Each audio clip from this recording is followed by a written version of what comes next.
Bon, je sais pas si vous avez vu, mais actuellement, il y a une pétition en cours pour la dissolution de la Brave M, pour que ce soit débattu au Parlement.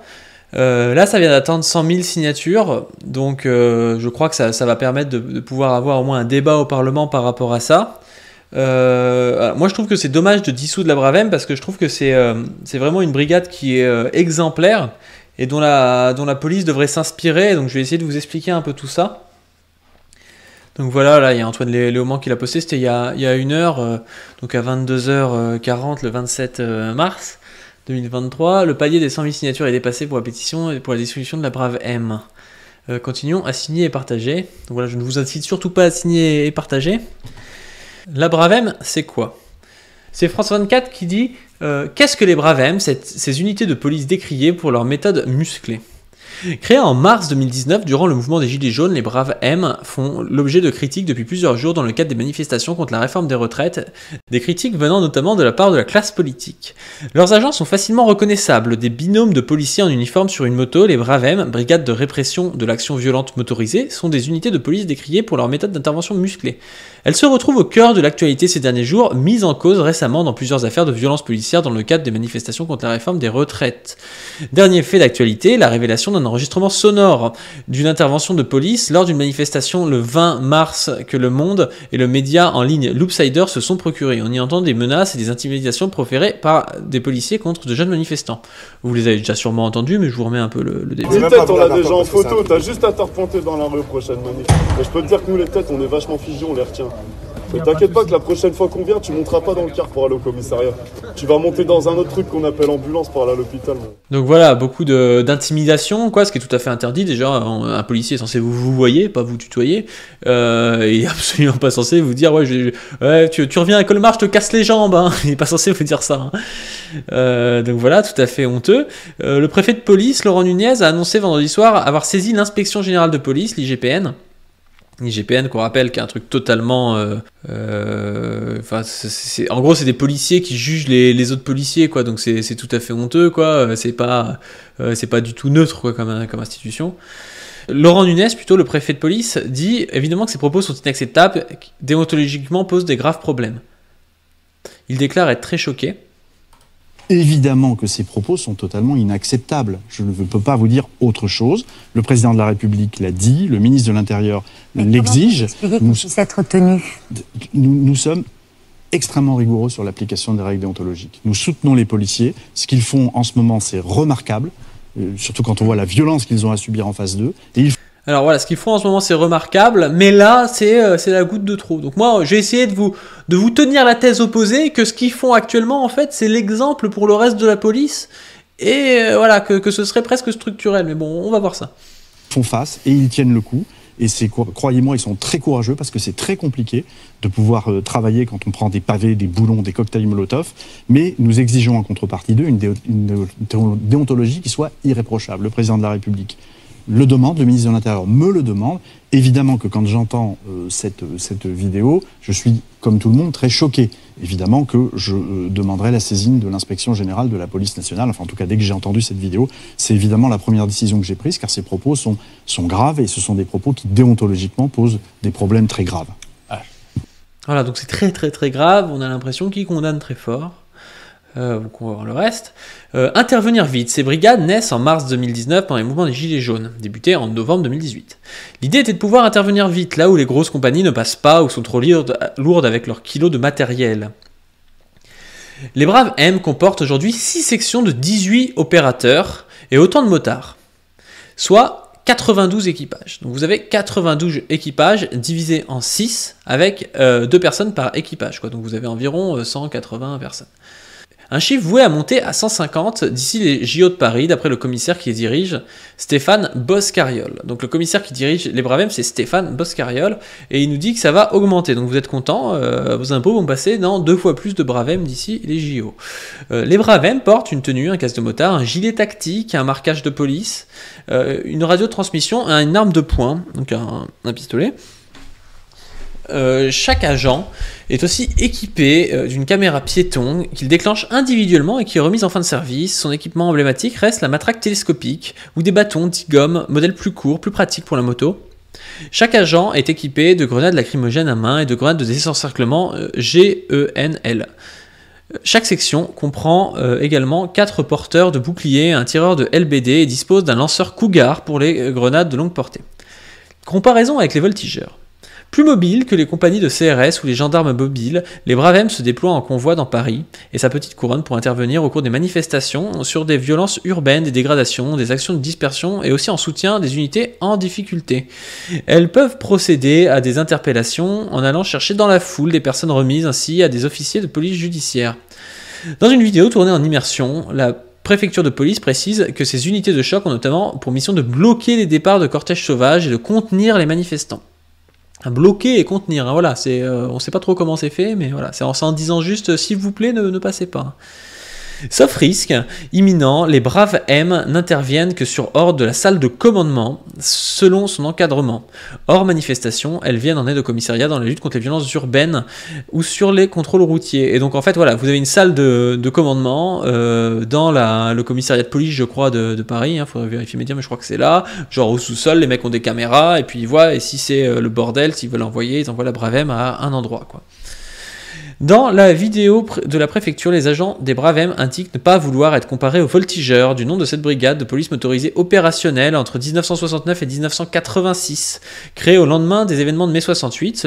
Celle-ci avait été dissoute après l'affaire Malik Oussekine. Donc en 68, en gros, il y a eu la révolte, là ils ont créé des trucs qui ressemblaient aux Bravem et qui a abouti donc à l'affaire Malik Oussekine, qui était ce jeune qui s'est fait frapper à mort en fait par des mecs, des policiers comme ça à moto, qui étaient descendus avec une longue matraque et tout, et puis qui l'ont tapé à mort, quoi. 2 enquêtes judiciaires. Depuis le mouvement contre la réforme des retraites, au moins 2 policiers des Bravem sont sous le coup d'une enquête judiciaire selon une source proche du dossier. L'un a été filmé en train d'asséner un coup de poing au visage d'un homme à terre, un geste qualifié le lendemain d'inadapté par le préfet de police. Je sais pas si vous vous souvenez, le mec lui met une grande patate et tout sans aucune raison, donc c'est un geste inadapté, hein. Voilà, il condamne pas, mais voilà, c'est quand même inadapté. Une version que contestent désormais les Bravem, qui évoque un geste mal contextualisé, on n'avait pas le contexte par les images sur un homme alcoolisé. Voilà, s'il y a un homme alcoolisé, en fait, un policier a le droit de lui mettre une patate. C'est dit. Je trouve ça normal, même si c'est un peu inadapté, hein. Une autre enquête a été ouverte après la plainte déposée par une femme qui dit avoir subi des violences lundi dans le quartier de Châtelet. Dans un courrier adressé mercredi au ministre de l'Intérieur, Gérald Darmanin, 3 députés de la France Insoumise, Thomas Porte, Antoine Léaumont et Uno Bernalicis, ont demandé le démantèlement à titre provisoire de la Bravem, une pétition à laquelle est déposée jeudi sur le site de l'Assemblée nationale pour démanteler le démantèlement de ces unités. Pour démanteler le démantèlement de ces unités. Donc c'est cette pétition-là qui a abouti là, à 100 000 personnes. Le préfet de police, Laurent Nunez, a toutefois indiqué samedi sur France Info que le démantèlement des Bravem n'est évidemment pas à l'ordre du jour. Bah oui, je vous dis, c'est une police exemplaire. Le comportement de quelques individus ne doit pas jeter l'opprobre sur toute une unité qui, ces dernières années, et singulièrement en ce moment, prouve toute son utilité, a expliqué le préfet, toute son utilité. On va voir ça. Ce dernier insiste sur le fait que les Bravem sont des fonctionnaires de police qui sont formés à faire du maintien de l'ordre et une unité indispensable pour le maintien de l'ordre républicain. Alors quand on vous dit ordre républicain dans la bouche de mecs de droite, ça veut dire maintien de l'ordre bourgeois. Hein. Si vous remettez, vous comprenez mieux en fait l'utilité des Bravem, c'est des fonctionnaires de police, donc payés par l'argent public, qui sont formés pour faire du maintien de l'ordre bourgeois, et une unité indispensable pour le maintien de l'ordre bourgeois. On comprend mieux quand même, je trouve. Donc voilà. Donc là, c'était un peu pour le tour de chauffe. Parce qu'on va voir que c'est quand même plus marrant que ça, et qu'il y a des histoires un peu spéciales par rapport à cette Bravem. Donc ce Nunez, en fait, c'est une police normale qui est très formée pour le maintien de l'ordre. Ce qu'ils nous disent pas aussi, c'est que ce sont des volontaires. Hein.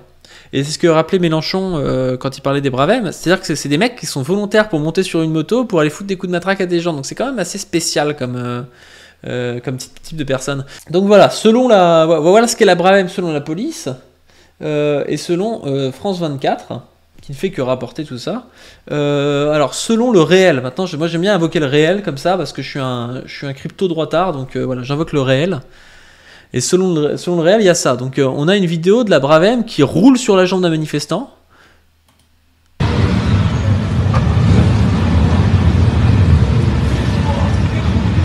Vous voyez qu'ils avancent? Il n'y avait pas la peine, hein. Il n'y avait pas de raison, le gars a chuté. Regardez, ils sont là, il n'a pas besoin d'avancer lui, hein. Il n'a absolument pas besoin et le gars est au sol. Il roule sur sa jambe en fait. Donc j'imagine que le préfet Nunes considère cet acte comme étant inadapté, mais voilà, c'est quand même des fonctionnaires qui sont très bien formés, dans cette police. D'ailleurs, moi je trouve que on pourrait faire un peu des statistiques, mais on se dit que déjà entre ce mec qui a écrasé la jambe de quelqu'un, le gars qui a mis une patate, et les 4 gars qui sont sur l'enregistrement où ils font d'intimidation avec des jeunes, ça fait quand même 6 personnes sur un effectif de 184 officiers. Donc on peut se dire que déjà il y a quand même beaucoup de brebis galeuses parce qu'il n'y a pas tant de ça de mecs de la Bravem. Donc bon. Bizarre. On a aussi cette vidéo de la Bravem qui commence à se chauffer avec un groupe qui pense être des manifestants. En fait, il s'agit de touristes. Donc normal, hein, tu viens en voyage à Paris, tu fais une visite guidée et puis t'as des Robocop comme ça.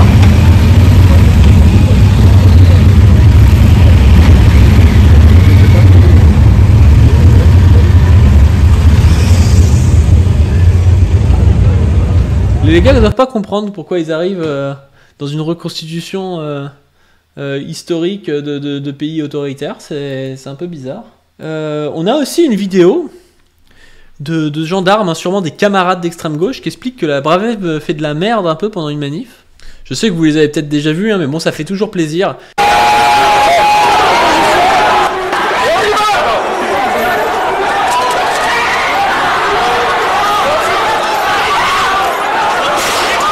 Donc là, on voit le mec de la Bravem qui est celui avec le casque blanc. Celui avec le casque blanc, c'est les gars de la Bravem, et qui balance une bombe lacrymo. Et là, il y a le gendarme qui fonce vers lui en lui disant « Mais qu'est-ce que tu branles, en fait ?»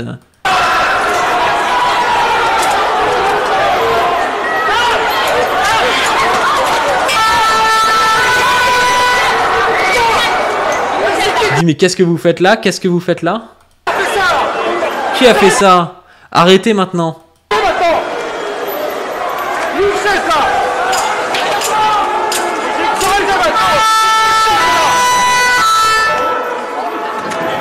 Parce qu'en fait, là, on a bien la thèse du fait que des fois la police engendre la violence. C'est-à-dire quand tu commences à foutre la merde comme ça, les mecs de la Bravem, quand tu commences à chauffer en fait les manifestants en leur foutant du lacrymo, tu crées un sentiment de justice, tu crées aussi des mouvements de foule et donc du coup tu arrives des fois à avoir plus de violence. On nous a dit de venir ici pour venir disperser et le flic il répond, le gendarme il répond, disperser ça veut pas dire gazer. Ça veut pas dire gazer. L'emploi de la France, depuis tout à l'heure on la connaît. Et le gendarme qui fait bien son boulot, il dit ouais on tenait la position depuis tout à l'heure, c'est-à-dire que le gars il faisait ça sans violence, il était là pour montrer aux manifestants qu'il ne faut pas passer, et puis lui il commence à gazer. Bon, ok. On a aussi des gars de la Bravem qui font des bisous aux manifestants. Donc il y a lui en plus, donc on se retrouve avec une 7ème personne sur 192 qui fait de la merde. Là on a des mecs qui font des trucs aux manifestants, donc on va bientôt atteindre les 10% en fait des gars de la Bravem qui font de la merde. Là ils font des bisous, ouais.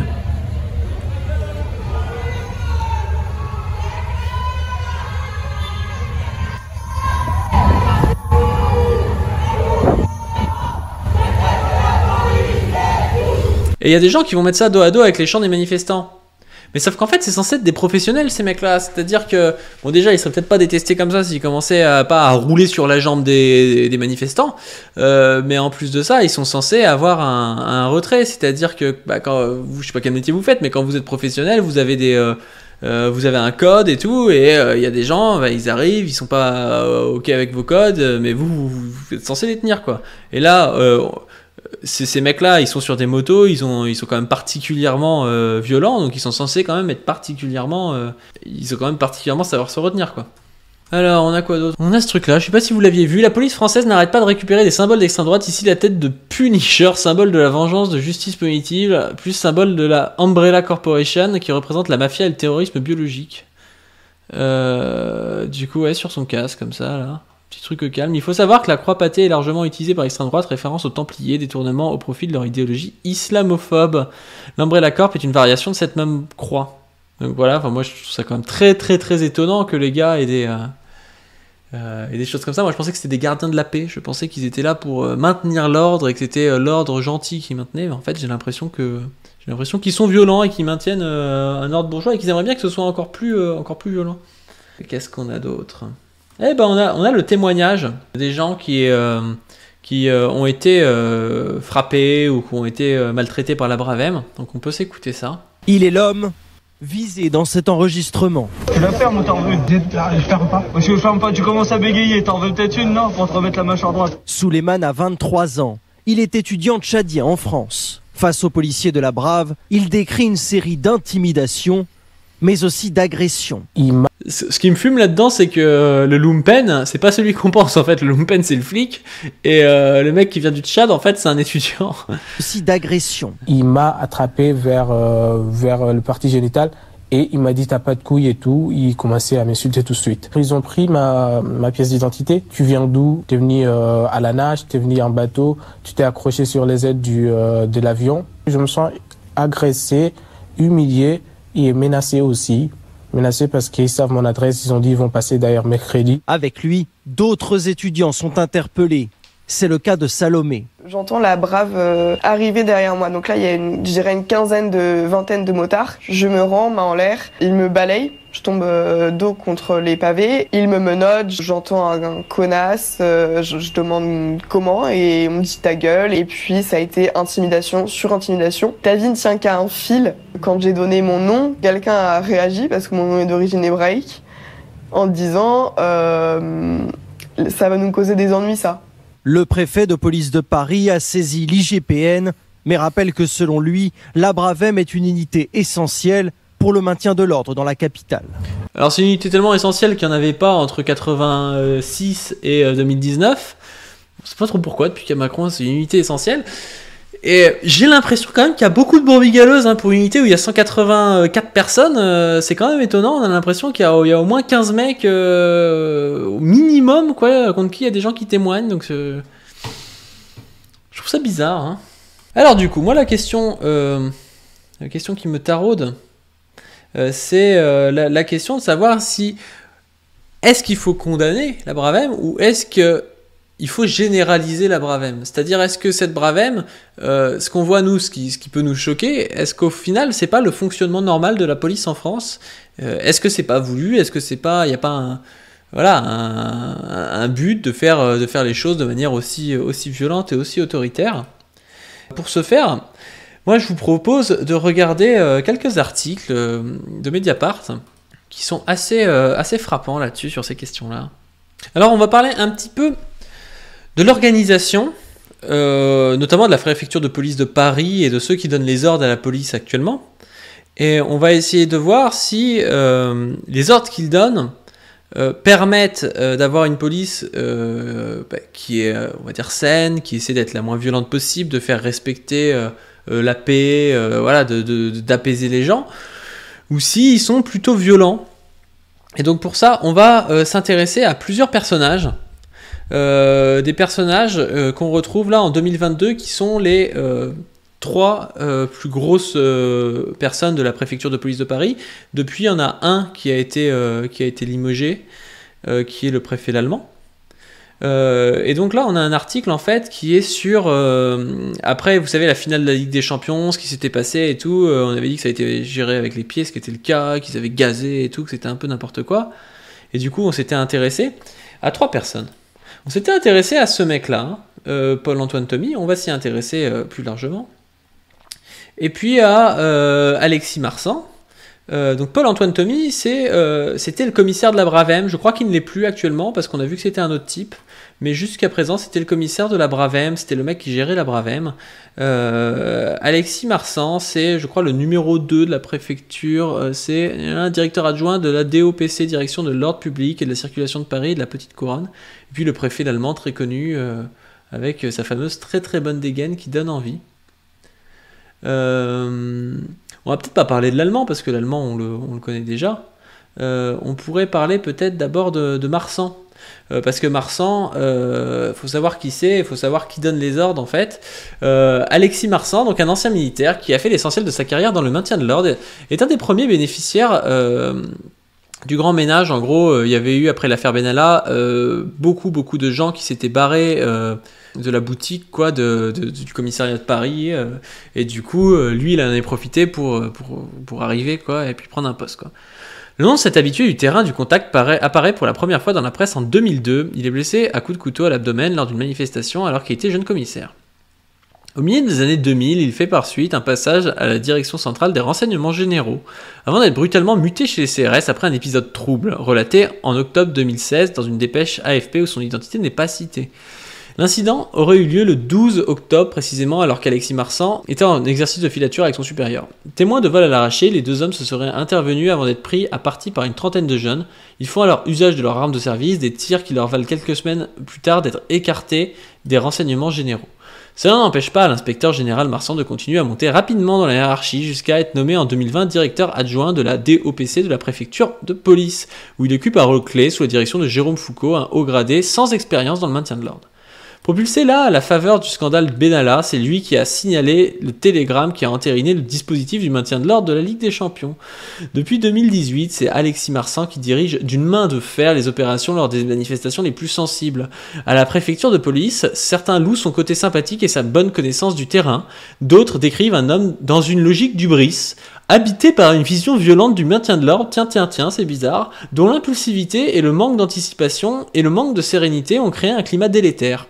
Quand il lance sur les ondes lors d'une manif un peu compliquée, rentrez-leur dedans, vous imaginez ce qui se passe dans la tête du jeune gardien de la paix, expose l'un de ses subalternes.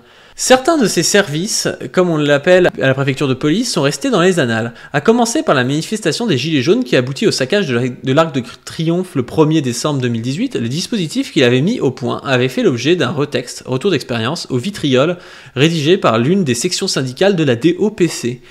Lui sont reprochés dans ce document déjà des choix stratégiques, inadaptés, des fautes tactiques majeures et une hypercentralisation du commandement. Un seul décideur, si brillant soit-il, ne peut à lui seul gérer un dispositif aussi complexe. L'organisation et les techniques du maintien de l'ordre sur l'agglomération parisienne doivent être repensées en urgence, conclut l'auteur de ce rapport, aujourd'hui à la retraite, qui, contacté par Mediapart, n'a pas souhaité ajouter de commentaires. Le préfet allemand et Marsan se rejoignent sur des pratiques très musclées du maintien de l'ordre, déplore un commandant de police qui a régulièrement participé aux opérations les samedis de rassemblement des Gilets jaunes. On a toujours craint le pire, c'est-à-dire qu'il y a un mort. Lorsque l'Allemand est arrivé en 2019 à Paris, il a trouvé son alter ego avec Marsan. Il faut aller au contact des manifestants, les impacter, comme ils disent, voire les percuter. Il suffit de voir le nombre de blessés parmi les Gilets jaunes, c'est honteux, ajoute-t-il. Si ce commandant accepte de témoigner aujourd'hui en préservant son anonymat, c'est que les événements du Stade de France ont été la goutte d'eau. On doit se préparer au JO, et avant, il risque d'y avoir des manifestations à la rentrée. C'est vrai qu'il y a des manifestations aujourd'hui, c'est pas à la rentrée, mais c'est vrai. Qu'allons-nous faire? Gazer, matraquer, mutiler, s'interroge-t-il avant de dégrainer les surnoms attribués à Alexis Marsan par ses détracteurs, le boucher, l'opportuniste, le courtisan sans foi ni loi? Dans le cadre d'enquêtes sur les violences commises par les policiers, lors de manifestations de Gilets jaunes, certains magistrats se sont interrogés sur la nature des ordres donnés, sans que cela n'entraîne de poursuite. Pourtant, les retranscriptions de certains échanges radio entre la salle de commandement de la préfecture de police et le terrain remettent en lumière la violence des consignes. Donc voilà, ça c'était pendant les Gilets jaunes le 24 novembre 2018. TI 620, ambiance vitesse pour vous. Vous avez ma seule force de manœuvre avec TI 610 Alpha, c'est que vous allez faire la pince au niveau de Montaigne et TI 340 qui est dans la descente va venir impacter très fort, et je dis très fort, les manifestants qui sont face à vous. Impacter très fort les manifestants face à vous. Et vous les impacterez par les arrières, reçu. Et vous les impacterez par l'arrière, reçu. TI 620, TI 620. 620 position rapidement, j'ai besoin de vous rapidement sur le rond-point des champs. On va impacter fort au rond-point des champs là. Et au 321. Donc ils impactent fort au rond-point des champs, ok. Et au 321. C'est l'arrière de votre parc qui est pris à partie par les manifestants. Vous descendez et vous les mettez minables hein, sur l'affaire de votre parc, sur l'arrière de votre parc. Vous les mettez minables sur l'arrière de votre parc. Vous imaginez qu'en France, on a un commissaire qui donne les ordres en gros à la préfecture de police, qui parle des manifestants, donc qui est censé faire gardien de la paix, et qui dit vous les mettez minables sur l'arrière de votre parc. Cité 410 Alpha. 410 Alpha. Et 610 Alpha. Allez, défoncez-moi les gens qui sont sur la place du rond-point là. Défoncez-moi les gens qui sont sur la place du rond-point, allez-y, on y va. Non mais, enfin, vous voyez les ordres qu'il y a. Et après, on vient dire, oui, le comportement de la Bravem est inadapté. Mais la Bravem, elle est exemplaire. La Bravem, c'est exactement ce qu'elle fait. Enfin, ils peuvent pas se plaindre et faire semblant de tomber des nues quand ils voient le comportement de la Bravem, alors que les ordres, c'est ça. C'est reçu, on essaye de les pousser sur les champs, on fait le maximum. On essaie de les pousser sur les champs, on fait le maximum. Elle les répond, c'est à peu près normal, quoi. Lui, là, ouais, défoncez-moi tout ça, mettez les minables. TI 310 Alpha, TI 310 Alpha, rapidement. Ouais, réitéré pour 310 Alpha, on vient de dégager le haut des champs. 610 Alpha. 610 Alpha, allez-y.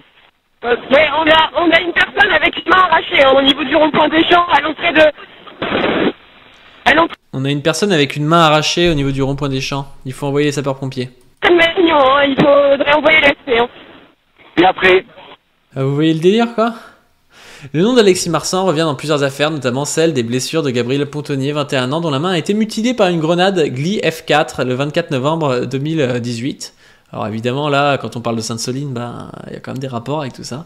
Au cours de l'acte 2 des Gilets jaunes, un autre manifestant, Pierre, avait également été grièvement blessé par une Gli F4 tirée par un CRS.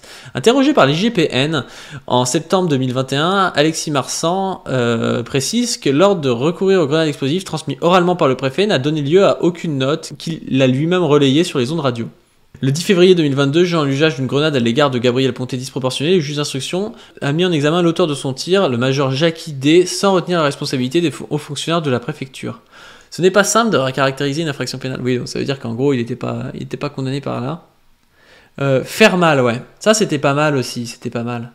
Donc là, c'est un extrait de l'intervention d'Alexis Marsan qui nous explique le dispositif qu'il faudra mettre en place contre les Gilets jaunes, hein, le 8 décembre 2018. Vous, le matin, vous m'éclatez tout au petit camion. Vous faites toute petite machin. Dès que vous voyez un mec ouvrir un coffre qui va chercher son pain, c'est pas grave. Allez le contrôler. Regardez. Donc vous voyez, dès que vous voyez un mec aller chercher son pain, faut aller le contrôler. Faut aller le contrôler. Et là, on est réellement dans ce qu'on vit actuellement. C'est-à-dire que vous allez même pas en manif, vous allez boire un verre, vous êtes contrôlé par un FDP qui vous demande vos papiers, qui vous demande ce que vous avez dans votre coffre, quoi. Si c'est du pain, si c'est pas du pain, et si c'est pas du pain, il part en garde à vue. Ici, c'est une ligne de front. Donc, avec le VB de rien, il n'y a rien. Avec le VB, c'est le véhicule blindé, il n'y a rien qui bouge, tout peut être écarté. Tout peut être écarté. Il faut les insécuriser. Il faut les insécuriser, les manifestants. On a des sacs à dos, on va avoir les sacs à dos. Les mecs qui ont des sacs à dos, on va avoir les sacs à dos. On fait ouvrir. Vous voyez, c'est toute cette technique un peu de manipulation psychologique, quoi. Les sacs à dos. C'est pas un dispositif de filtrage. Par contre, ça ne veut pas dire que travail. Tout ce dont on se sera débarrassé avant la manif ou au cours, c'est des gens qu'on aura déstabilisés. C'est des gens qu'on aura déstabilisés. Vous voyez l'espèce de pression psychologique qu'il y a pour essayer de maintenir un régime mourant, là? Quelqu'un dans le chat qui met « nous sommes en guerre », mais c'est ça en fait, nous sommes en guerre, mais ils sont en guerre contre nous en fait, les mecs.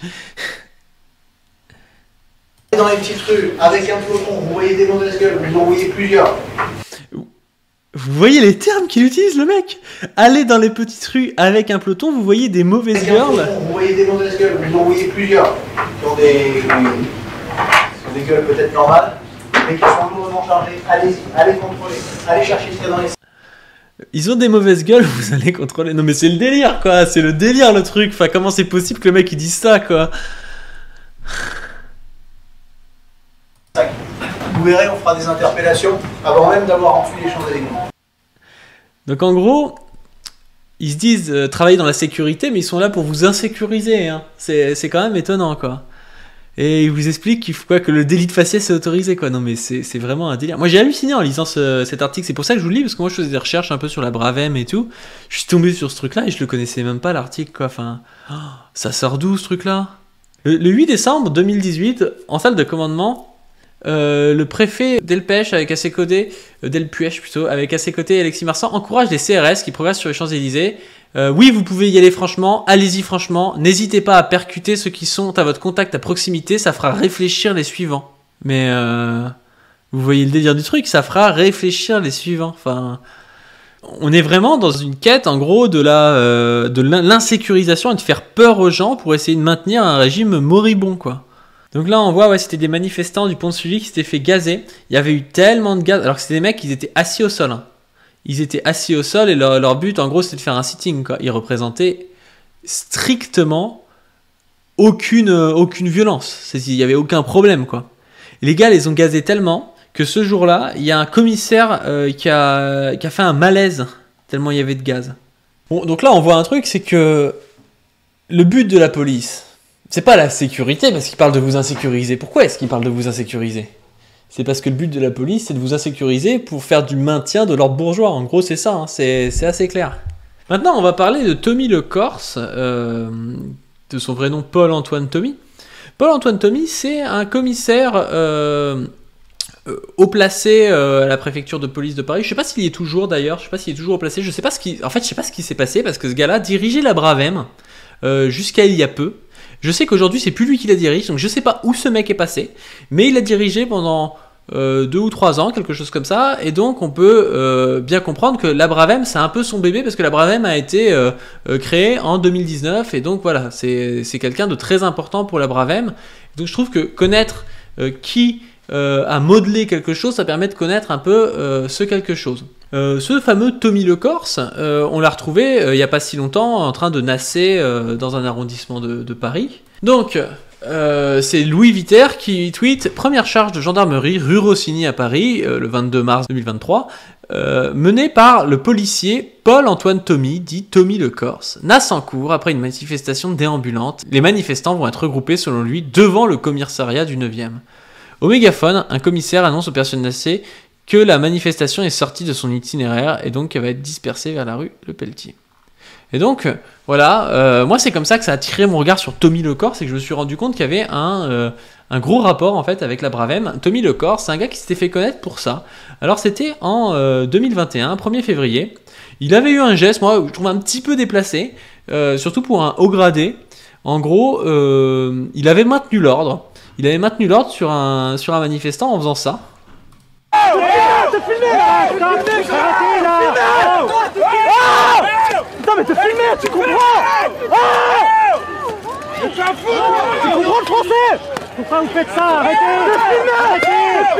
Arrêtez bordel! Ça sert à quoi là?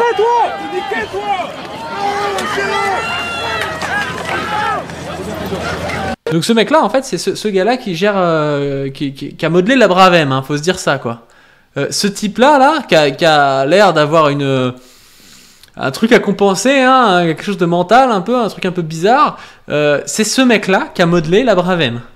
Faut se dire quand même. Ce type là est un haut gradé quoi, c'est pas un troufion qui est là depuis 2 mois, qui veut compenser quelque chose. Normalement ça fait 20 ans qu'il est dans la police, c'est quand même étonnant quoi. Ça c'est le début. Bon, j'imagine que jusque là vous vous dites bon voilà, c'est un flic qui tape, On en a vu d'autres, d'accord.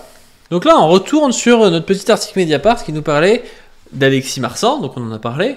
Didier Allemand on n'en parlera pas parce qu'il est plus là, mais on a Paul-Antoine Tommy, donc le mec qui a quand même fortement participé à modeler la Bravem.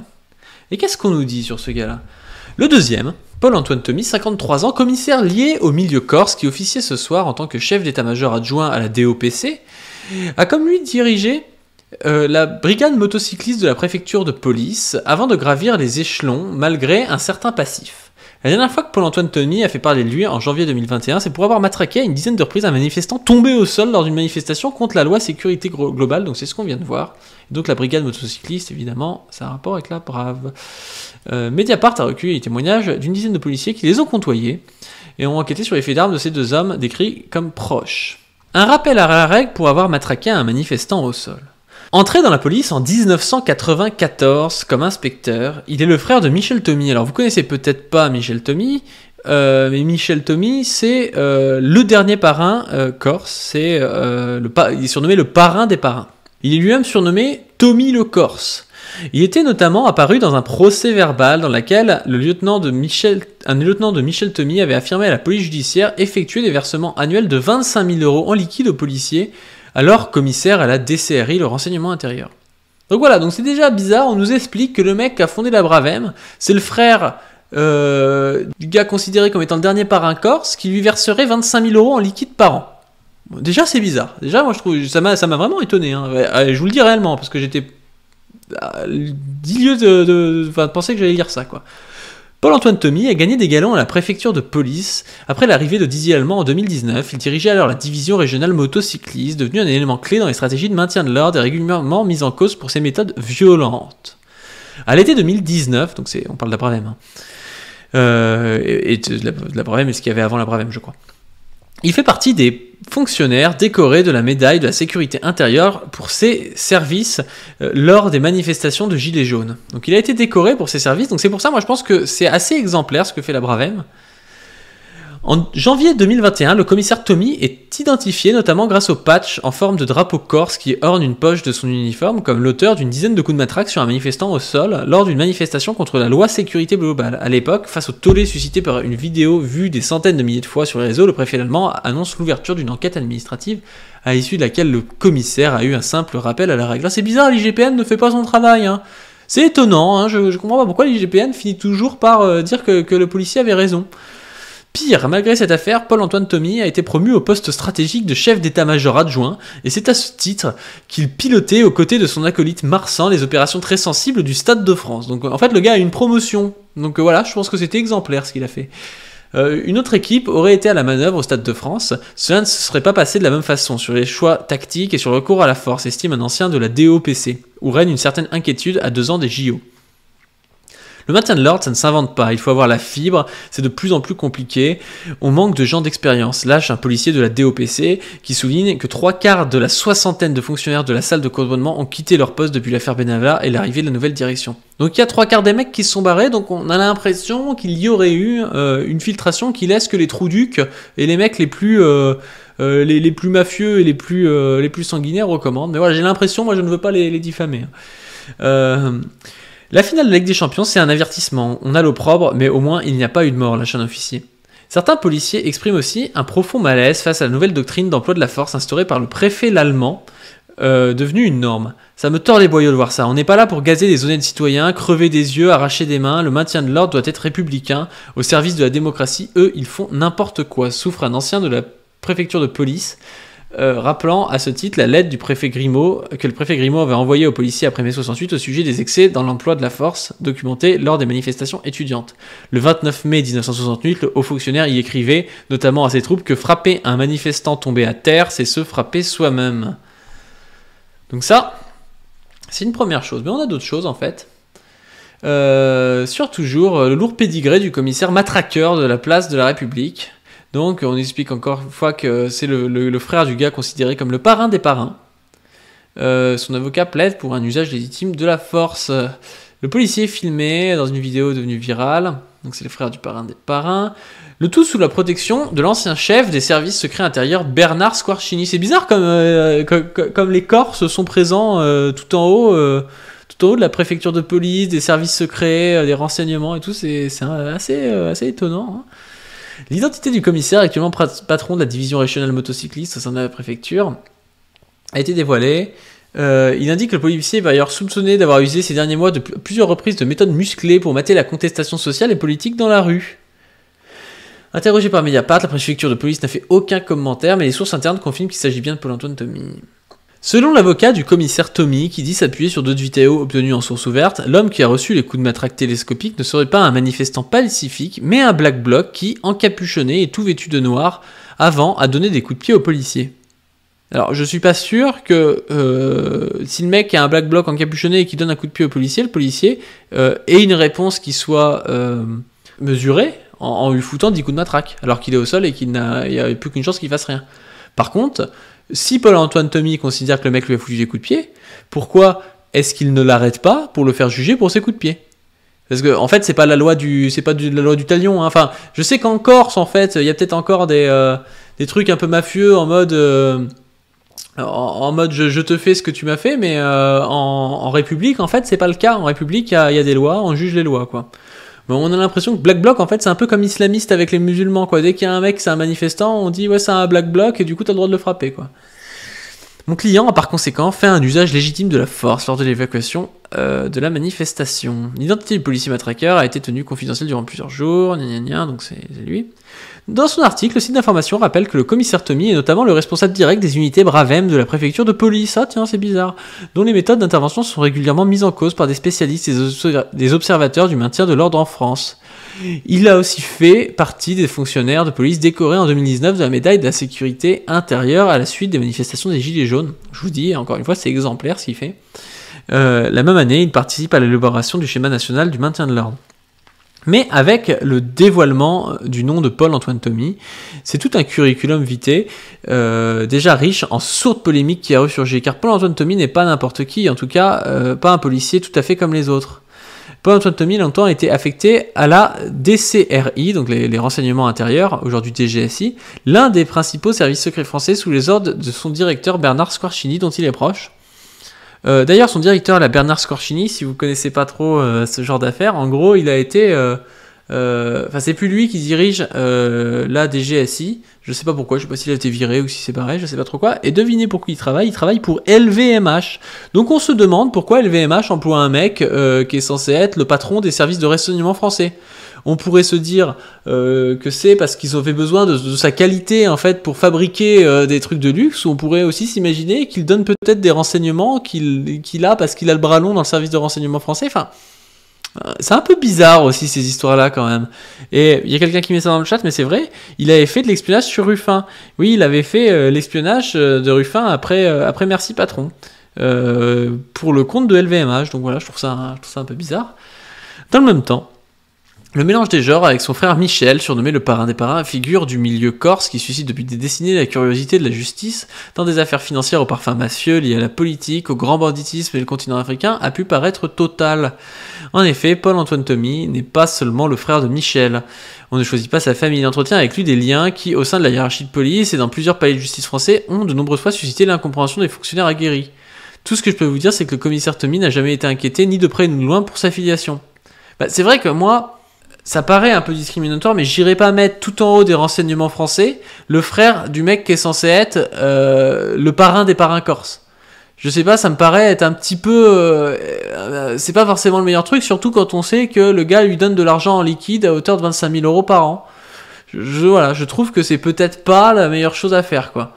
Comme Mediapart l'a déjà raconté, un homme de main du parrain corse avait affirmé à la police il y a quelques années remettre régulièrement de fortes sommes d'argent en espèces à Paul-Antoine Tommy, alors commissaire à la DCRI de la part de son frère. Interpellé en juin 2014 à son domicile dans le cadre d'une enquête sur le système Tommy, Valentin R, à la fois chauffeur de luxe et convoyeur d'espèces au service du clan, s'est montré particulièrement bavard face aux enquêteurs, interloqués par tous les sous-entendus qui peuplaient des écoutes téléphoniques entre lui et le commissaire Tommy. Dans une écoute de septembre 2013, on entendait par exemple Paul-Antoine Tommy insistant auprès du lieutenant de son frère « Dis-moi quand est-ce qu'on peut se voir ?» Après 24 heures de garde à vue, Valentin R ne fera pas mystère de l'objet de ces rencontres. Paul-Antoine demande à me rencontrer pour savoir si son frère a de l'argent à lui donner. Et de préciser, il lui donne environ 20 à 25 000 € par an en espèces répartis tous les 3 mois environ. Donc c'est ce mec-là, moi je ne dis rien, mais c'est ce mec-là qui reçoit de l'argent de la mafia, qui gère la Bravem, donc je trouve ça un peu bizarre quand même. En fait, plus on s'intéresse à ces histoires de justice autoritaire qui dépasse les lois et tout, plus on a l'impression de vivre dans une république bananière quand même. Hein. Dans cette même enquête, les policiers étaient également parvenus à intercepter une conversation entre Michel Tommy lui-même et son frère commissaire. Datée du 9 octobre 2013, cette écoute est particulièrement révélatrice des précautions prises par les deux hommes pour échanger à l'abri des oreilles extérieures. Allô, oui ça va ? Je peux te donner un numéro de téléphone ? Oui, attends, ne bouge pas, comme ça je t'appelle dans un coin tranquille. Moi-même j'en ai un là, je ne suis pas tranquille, vas-y. Donc voilà, moi je sais pas, mais quand je parle avec mon frère, moi je l'appelle pas en lui disant ouais, vas-y, rappelle-moi sur un autre numéro. Je sais pas vous, ça me paraît un peu étonnant. D'après le journaliste Pierre Péan, auteur d'un ouvrage sur la mafia corse, Paul-Antoine Tommy n'aurait jamais dû obtenir son habilitation secret défense en raison de sa vulnérabilité liée à son environnement familial. C'est vrai que moi je trouve pas que ce soit l'idée du siècle, hein. Son dossier d'habilitation ne comporterait d'ailleurs pas la mention de son lien avec Michel Tommy sous Péan. Ce qui est marrant d'ailleurs, c'est quand on y pense, les mecs se disent bon, s'il y a un black bloc, un mec là qui milite un peu vénère et qui allume des poubelles, on peut le frapper, voilà. Par contre, engager des mecs qui sont dans des réseaux mafieux, là, je sais pas, non, ça a l'air d'aller, hein, c'est Ça a l'air d'aller, c'est moins grave, on va dire, hein. Des mecs qui sont soupçonnés de faire du blanchiment d'argent en Afrique via des réseaux de machines à sous, trucs comme ça. Là, il n'y a pas de souci. Des mecs qui sont très proches de présidents africains et qui lui revendent des choses beaucoup plus chères qu'ils devraient. Enfin voilà, là, il n'y a pas de souci. C'est beaucoup moins grave qu'un Black Bloc, hein. Le fait est que Michel, le parrain, ne fait pas que donner de l'argent en cash à Paul-Antoine. Le commissaire, il s'occupe aussi personnellement de sa carrière. Dans notre série, Le Squal, Opération Secrète, basée sur les écoutes judiciaires ayant visé Bernard Squarcini, diffusé l'an dernier, Mediapart a rapporté une scène étonnante datant de mars 2013. Alors, en poste à la DCRI, Paul-Antoine Tomy cherche une nouvelle affectation et c'est son frère Michel qui s'occupe des ressources humaines. Ah, c'est étonnant, de la place Beauvau. Ah bah c'est étonnant quand même que un gars étant censé être le parrain des parrains de la mafia corse, il s'occupe des ressources humaines des renseignements intérieurs français quand même. Comme le démontrent les interceptions téléphoniques, le parrain corse appelle Bernard Squarcini, surnommé le Squal, afin que celui-ci agite ses réseaux policiers au profit de son frère Paul-Antoine. Le but que ce dernier obtienne, avec sa femme également policière, un poste à la brigade de recherche et d'intervention de Montpellier. Ni une ni deux, Squarcini s'exécute et appelle le numéro 2 de la direction centrale de la police judiciaire pour appuyer la demande du parrain, qu'il appelle affectueusement mon tonton. Hein, c'est bizarre quand même, tous ces Corses là, étonnant, hein.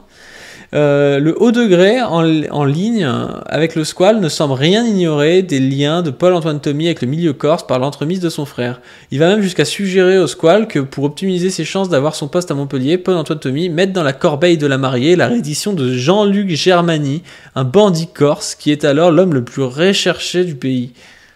Enfin, c'est le délire, hein. C'est vraiment le délire, hein.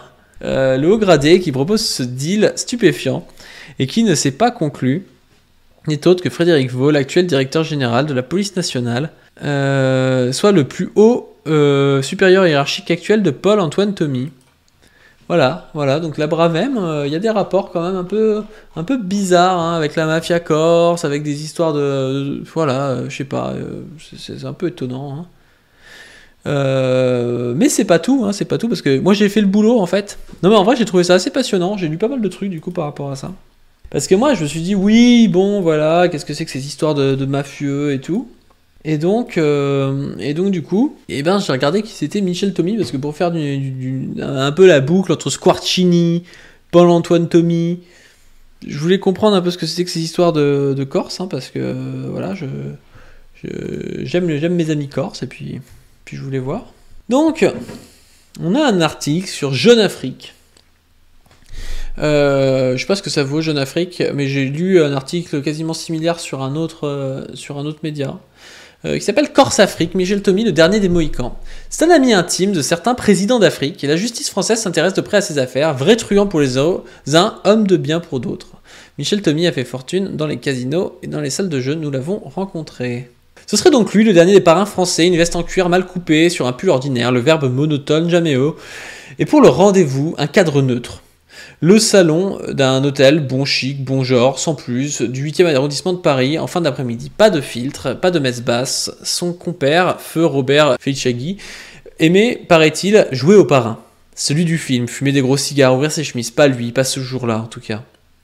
Condamné à se déplacer en chaise roulante depuis une dizaine d'années à cause d'une sclérose en plaques, Michel Tomy, 67 ans, n'essaie ni de vous séduire, ni de vous intimider, ni même de vous convaincre de son innocence. Il ne sourit pas beaucoup, ne se délègue pas de bons mots, savoureuse, ne s'offusque pas, d'accord. Donc il dit que voilà, il vivrait en Corse si il était vraiment parrain corse, ok. Sa vie aujourd'hui se joue entre Paris et Libreville. Libreville, donc la capitale du Gabon. Cavale, de quoi l'accuse-t-on au juste, dans le désordre, d'avoir mis en place une entreprise de blanchiment d'argent, étonnant, entre l'Afrique et la France, via des paradis fiscaux, de faux, usage de faux et abus de confiance, d'être en lien, sinon en affaire, avec les figures de la pègre corse, d'en avoir aidé certaines lorsqu'elles étaient en cavale, et plus récemment d'avoir corrompu un agent public étranger, pas n'importe lequel, le président du Mali, Ibrahim Boubacar Keïta. Étonnant, hein. Il ne le dira pas aussi directement dans les sphères du pouvoir, mais on lui reproche aussi d'avoir fait fortune dans le milieu qu'on évoque en se passant de nez en France, les casinos et les salles de jeu, et de s'être accoquiné plus que de coutume avec des chefs d'État africains, ce qui a le don d'irriter un certain nombre de diplomates et d'apporteurs d'affaires. Et puis il y a les confidences de ceux qui l'ont côtoyé, anonymes toujours. Voici ce que l'un d'eux dit. Un Français qui grenouille sur le continent africain depuis des années et qui a travaillé pour le couple Tommy Feliciagi dans les années 1980. Feliciagi avait de l'ambition, mais il n'appartenait pas au crime organisé. Tommy, si. Lui, c'est un vrai truand. D'ailleurs, il parlait comme un voyou. Et voilà ce qu'assène un acteur majeur de la défunte France-Afrique. Tommy est un parrain. Dans son royaume, au Gabon, les anecdotes fourmillent sur tel ou tel homme d'affaires que le Batéké corse ou son fils Jean-Baptiste Bati aurait menacé. On est loin du portrait qu'en dressent ses proches actuels et même certains de ses ennemis. Un avocat corse proche du courant nationaliste qui ne le porte guère dans son cœur. Tommy un parrain, ça me fait rire, c'est juste un conte en moque. L'un des doyens corses du Gabon, qui le connaît depuis des années, c'est un homme de bien, il a aidé beaucoup de Corses ici, il est loyal, c'est un homme d'affaires, ancien militaire, haut placé, reconverti dans le privé, qui le voit de temps en temps. Dans le passé, aujourd'hui, j'ai eu à rencontrer des personnes bien moins fréquentables que lui. Bon. Bien des années plus tard, Tommy s'est rapproché d'autres figures de la pègre, Richard Casanova, Jean-Luc Germany. Encore aujourd'hui, il compte parmi ses lieutenants des hommes intéressant de très près la justice, comme Jean-Luc Codaccioni, dont le nom fut cité dans une affaire de meurtre en 2009. Il est vrai que, comme l'écrivaient les auteurs d'un rapport parlementaire sur la Corse en 1998, toute la société insulaire connaît, soit parce qu'elle a des liens du sang, soit parce qu'elle a des liens d'amitié, des gens qui ont lutté contre la loi. Tommy a aussi contre lui son train de vie. Selon une source judiciaire citée par le quotidien français Le Monde en 2014, il percevrait plusieurs centaines de milliers d'euros par mois. Il lui est arrivé d'acheter des yachts, d'acheter des appartements de haut standing, des montres de luxe qu'il offre parfois à des amis. Et quand la police vient le pincer chez lui, un matin d'été en 2014, elle tombe sur 400 000 euros en espèces. Donc c'est assez normal je trouve.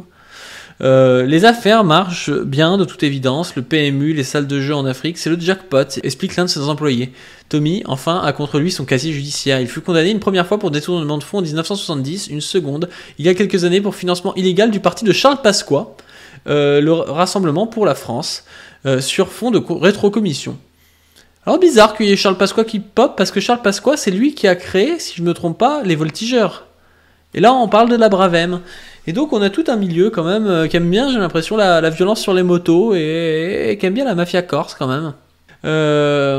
Verdict, 4 ans de prison, dont 2 avec sursis. Sur ce point, il se défend bec et ongle, quitte à hausser un peu le ton.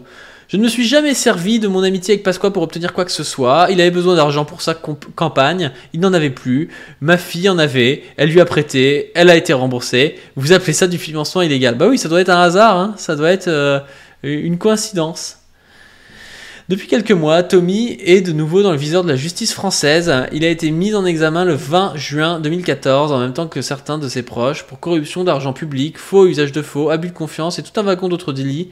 La justice, ainsi que l'avait confié Le Monde, s'interroge sur un certain nombre de cadeaux qu'il aurait fait au président du Mali, Ibeka, avant et même après son élection, des vêtements de marque, des séjours dans les hôtels de luxe, des frais d'hospitalisation. Tommy a dû payer une caution de 2 millions d'euros pour sortir de prison et est soumis à un contrôle judiciaire. Quand il veut quitter la France, il doit en informer les juges pour obtenir leur aval, mais ça ne l'empêche pas de se rendre régulièrement au Gabon. Sur son implication dans la course présidentielle malienne, les témoignages divers. Un membre éminent de la campagne d'Ibeka assure que le Corse a joué un rôle important, qu'il a conseillé le candidat, qu'il a même accompagné, qu'il a mis ses avions à disposition. Ses avions en disposition, le mec a des avions quoi. Un autre, tout aussi central dans le dispositif de l'époque, nie « Jamais il n'a été là, il n'a prêté un avion qu'une seule fois, après l'élection, pour qu'Ibeka se rende en Afrique centrale. » Une chose est sûre, après la victoire d'Ibeka en août 2014, le nom de Tommy est apparu dans de nombreuses affaires dont certaines semblent ne pas concerner l'instruction en cours. C'est lui qui, pour assurer la formation des gardes du corps du président, met en relation son ami malien et les patrons de Galice Security, une société française qui lui a présenté Bernard Squarcini. Ah, c'est marrant, le monde est petit quand même, l'ancien patron du renseignement intérieur. C'est même lui qui paye la première traite de 150 000 euros via une de ses sociétés camerounaises. C'est quand même très étonnant. Il y a la Bravem, Paul-Antoine Tommy, le frère de Michel Tommy, qui lui-même emploie des sociétés présentées par Bernard Squarcini, qui fait monter Paul-Antoine Tommy à l'intérieur des renseignements intérieurs français et à l'intérieur de la police française. Je sais pas, j'ai l'impression que la boucle est bouclée. Je trouve ça un peu étonnant comme truc. Il y avait urgence, l'argent n'était pas immédiatement disponible au côté malien. Or, Galice avait besoin d'assurance, indique une source au fait du dossier qui assure que Tommy a été remboursé. Le Corse est aussi en première ligne lors de l'achat de l'avion présidentiel qui a fait scandale au Mali. Un ministre du gouvernement d'Ibeka témoigne que ce dossier-là est arrivé trop tôt sur la table, qu'il a été amené dès le début par Tommy et que c'était ce dernier qui a convaincu le président d'acheter un nouvel avion. Un proche d'Ibeka l'admet et Tommy a la confiance du chef d'État et il a dans ce domaine l'expertise nécessaire. Pourquoi s'en priver? Celui qui entame les démarches via Skycolor, une société basée à Hong Kong, un paradis fiscal, et qui a obtenu des autorités maliennes un mandat de recherche exclusif. En décembre 2013, s'appelle Marc Gaffajoli. Ce Corse n'est autre que le directeur d'une des sociétés de Tommy à Libreville. Afrijet Business Service. Gaffajoli mène l'opération de bout en bout. Frais de recherche, 1,6 million d'euros pour sa société Skycolor. Frais d'inspection, 500 000 euros pour la société Skycolor. Finalement, il propose un seul avion dont le prix est, selon le vérificateur général du Mali, totalement en défaveur de l'acheteur. C'est-à-dire que il semblerait, hein, moi voilà, je veux pas diffamer, mais il semblerait que Tommy force un peu, selon l'article, c'est pas moi qui le dis, hein, mais force un peu le président à accepter de prendre cet avion en passant par la société de son homme un peu de Gaffajoli là qui gère une de ces sociétés, qui lui refourgue un avion qui est au-dessus du prix du marché en lui prenant 2,1 millions pour la recherche, quoi. Autre curiosité soulevée par le rapport du Vejal, cet avion est immatriculé à Anguilla, un territoire d'outre-mer britannique, non au Mali pour le compte d'une société obscure, Mali BBG Ltd, et aucun document ne justifie sa prise en charge dans le patrimoine de l'État. Selon un ancien ministre d'Ibeka, avec Tommy, tout est opaque, personne ne sait à qui appartient l'avion sauf lui. Je n'ai rien gagné dans cette histoire, jure l'intéressé qui évoque un prix tout à fait correct. Complot. Son entourage est persuadé qu'il est la cible d'un complot ourdi par des hommes d'affaires dont le but est de l'éloigner d'Ibeka et d'Ali Bongo Ondimba, son autre grand ami. Là, c'est marrant, avec la France-Afrique, là, ils tous les grands amis, c'est des présidents africains, oui. Et surtout que le gouvernement socialiste veut sa peau. En 2013, Manuel Valls, alors ministre de l'Intérieur, déclarait au sujet de la mafia corse « Je n'exclus pas l'existence de donneurs d'ordre supervisant de ces systèmes criminels, soit depuis le continent, soit depuis l'étranger, en Amérique latine, ou encore en Afrique. » Quelques jours plus tard, il récidivait, évoquant des liens entre des criminels insulaires et des sociétés évoluant en Afrique, notamment dans des casinos et des machines à sous. Tout le monde pense alors à Tommy. Lui se dit victime de racisme anti-corse. En fait, voilà, c'est le racisme anti-corse qui fait ça, hein, parce que voilà, si on en veut à la Bravem, c'est à cause du racisme anti-corse aussi. C'est parce qu'il y a Paul-Antoine Tommy qui l'a dirigé avant. Donc le racisme anti-corse qui traverserait les élites parisiennes. Le mec, il a 400 000 balles en petite coupure chez lui et c'est le racisme anti-corse. Hein. Il rappelle qu'il emploie 5000 personnes en Afrique, dont 1500 au Gabon, alors qu'il pourrait se contenter de la moitié. Ah bah il est gentil, hein, c'est cool, hein, vraiment gentil. Hein. Il met en avant son honneur et son amour pour le continent. Je n'ai pas blanchi un franc dans un casino en France, en Afrique. Je n'ai jamais versé un seul pot de vin. Je crée de l'emploi, je gagne de l'argent et je le distribue. Un bon samaritain en somme. La tentation sénégalaise, c'est un épisode peu connu de son parcours. Au début des années 2000, à la faveur de l'alternance qui a vu le libéral Abdoulaye Wade accéder à la présidence, Michel Tommy tente de s'implanter au Sénégal, un pays où les Corses furent nombreux dans les années 40-50. Il occupe encore une place de choix au sein des casinos de Dakar, bien que ceux-ci appartiennent à des Libanais. Certains d'entre eux ne voient d'ailleurs pas d'un bon œil cette intrusion. Cela fait des années que Tommy convoite ce pays. En 1996, il avait été reçu par Abdou Diouf grâce à l'entregent Omar Bongo Ondimba, toujours lui. Pendant des mois, tous ces lieutenants sont sur le pont. André Giacomoni, Jean-Dominique Mondolini et son fils Jean-Baptiste. Lui-même est souvent de passage. Son nom n'apparaît pas dans les statuts de la Sénécirna des Jeux et Loisirs constituée en novembre 2001, mais c'est lui qui négocie avec les autorités. Il bénéficiait des soutiens au sein du pouvoir, notamment du député Pape Diop, futur président de l'Assemblée nationale puis du Sénat. Il embauche d'ailleurs parmi les calots bleus les hommes de main du parti démocrate sénégalais Abdoulaye Wade. Mais le Sénégal n'est pas le Gabon. Dès que les premières Fortunes Club ouvrent à Dakar et à Pikine, début 2002, la presse et la population, ainsi que les patrons des casinos existants, se mobilisent et poussent le ministère de l'Intérieur à fermer ses salles de jeu. Pendant plus de 2 ans, Tommy tente d'obtenir les autorisations, en vain. Plusieurs sources affirment qu'il aurait essayé de revenir après l'élection de Macky Sall en 2012 par l'intermédiaire de l'un de ses avocats, François Meyer, qui défend aussi l'État sénégalais. Ce dernier nie, de même que l'entourage de Tommy.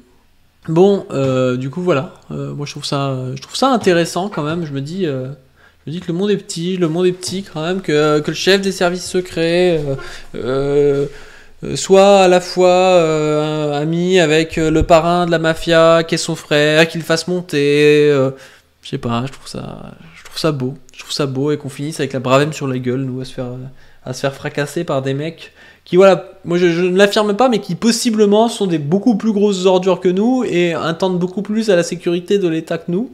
Alors, si vous me retrouvez suicidé, sachez que je ne suis pas suicidaire, mais je vous mets juste cet article. Gérald Davet du Monde menacé après une enquête sur Michel Thomy. Le journaliste d'investigation du Monde, menacé après une enquête sur Michel Thomy, a reçu une lettre de lui visant lui et sa famille après la publication d'un article en mars dernier sur le supposé parrain corse Michel Thomy. Alors c'est bizarre hein, qu'on reçoive des trucs comme ça, c'est quand même très étonnant. Hein.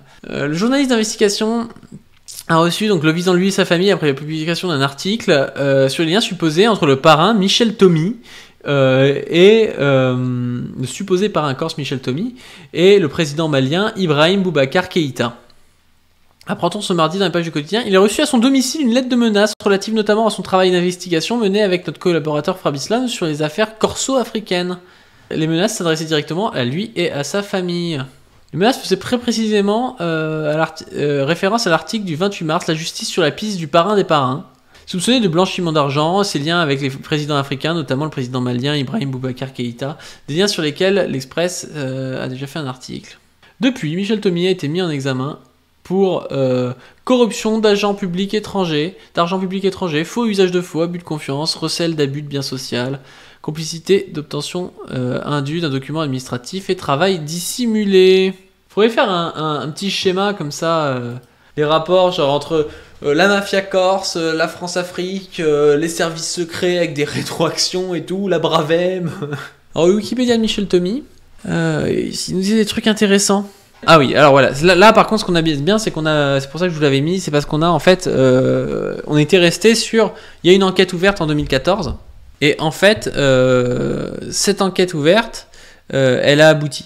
Et l'enquête ouverte en 2014 pour corruption, abus de confiance, trafic d'influence, blanchiment, les charges contre lui sont abandonnées, en partie pour manque de preuves, et grâce à une procédure de reconnaissance préalable de culpabilité, où il se déclare coupable de complicité et de recel d'abus de biens sociaux pour avoir perçu une commission de plus d'1,5 million d'euros lors d'un contrat d'achat de vedettes par l'État gabonais au constructeur français Reitco Marine. Il reconnaît aussi l'usage de faux documents pour obtenir un titre de séjour en faveur de sa compagne. Cette procédure, qui lui évite un procès, lui vaut une condamnation à un an de prison avec sursis et 375 000 euros d'amende en 2018. Donc, je sais pas, j'ai l'impression, c'est une impression qu'on croirait qu'il a avoué un truc et que du coup ça permet peut-être de passer sous silence d'autres choses. Hein.